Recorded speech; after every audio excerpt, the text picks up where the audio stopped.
সম্প্রতি কাতারের রাজধানী দোহায় ফিলিস্তিনের স্বাধীনতাকামী সংগঠনের শীর্ষ নেতাদের লক্ষ্য করে বিমান হামলা চালিয়েছে ইসরায়েল। এই হামলা কাতার সহ আন্তর্জাতিক পরিসরে ব্যাপক প্রতিক্রিয়া সৃষ্টি করেছে। এদিকে নাম প্রকাশে অনিচ্ছুক হোয়াইট হাউসের এক কর্মকর্তা সম্প্রতি এএফপিকে জানিয়েছেন, ইসরায়েল এই হামলার বিষয়ে যুক্তরাষ্ট্রকে আগেই অবহিত করেছিল। টাইমস অব ইসরায়েলের এক প্রতিবেদনে এই তথ্য প্রকাশিত হয়েছে। ফলে ঘটনার পর একটি প্রশ্ন সামনে আসছে, তবে কি মার্কিন প্রেসিডেন্ট ডোনাল্ড ট্রাম্প এই হামলার ব্যাপারে আগে থেকেই সব জানতেন? যদিও কাতার যুক্তরাষ্ট্রের একটি গুরুত্বপূর্ণ মিত্র দেশ এবং সেখানে একটি বিশাল মার্কিন সামরিক ঘাঁটিও রয়েছে, ওই প্রতিবেদনে বলা হয় ট্রাম্প ফিলিস্তিনের স্বাধীনতাকামী সংগঠনের প্রতি চূড়ান্ত সতর্কবার্তা দিয়েছিলেন। ট্রুথ সোশ্যালে ট্রাম্প বলেছেন, তিনি ওই সংগঠনের শীর্ষ নেতাদের পরিণতির বিষয়ে সতর্ক করছেন। এটাই তার শেষ সতর্কবার্তা, এরপর আর কোনো বার্তা দেওয়া হবে না।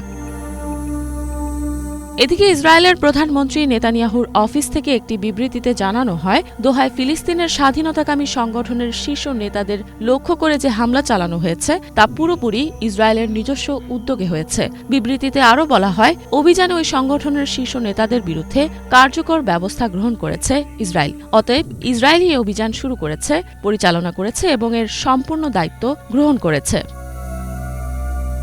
ট্রাম্পের যুদ্ধবিরতি প্রস্তাব নিয়ে আলোচনা করতে যারা দোহায় উপস্থিত ছিলেন, ৯ সেপ্টেম্বর বিকেলে তাদেরকেই টার্গেট করে হামলা চালায় ইসরায়েল। ফিলিস্তিনের স্বাধীনতাকামী সংগঠনের এক সূত্র আল জাজিরাকে এই তথ্য জানিয়েছে।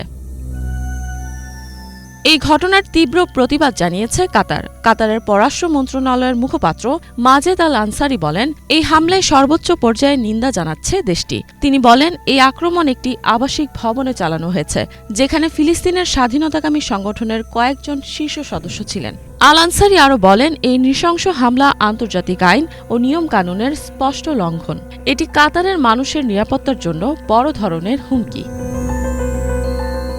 তিনি জানান, তারা ইসরায়েলের এই অবৈধ কার্যকলাপ এবং আঞ্চলিক স্থিতিশীলতার প্রতি তার অবহেলাকে কখনো মেনে নেবেন না। দেশের নিরাপত্তা ও সার্বভৌমত্বের বিরুদ্ধে গৃহীত কোনো পদক্ষেপ গ্রহণ করবেন না তারা। এদিকে ইসরায়েলের প্রতি নিন্দা জানিয়ে অনেকেই ট্রাম্পকে এবং ইসরায়েলি সরকারের প্রতি তার সহনশীল মনোভাবকে এই হামলার জন্য দায়ী করেছেন। তাদের মতে, ট্রাম্প নেতানিয়াহুকে নিয়ন্ত্রণ করতে অক্ষম এবং অঞ্চল জুড়ে অংশীদারদের সঙ্গে নিরাপত্তা সম্পর্কিত প্রতিশ্রুতিগুলো রক্ষায় খুবই দুর্বল। ইফফাত জাহান, বাংলাভিশন।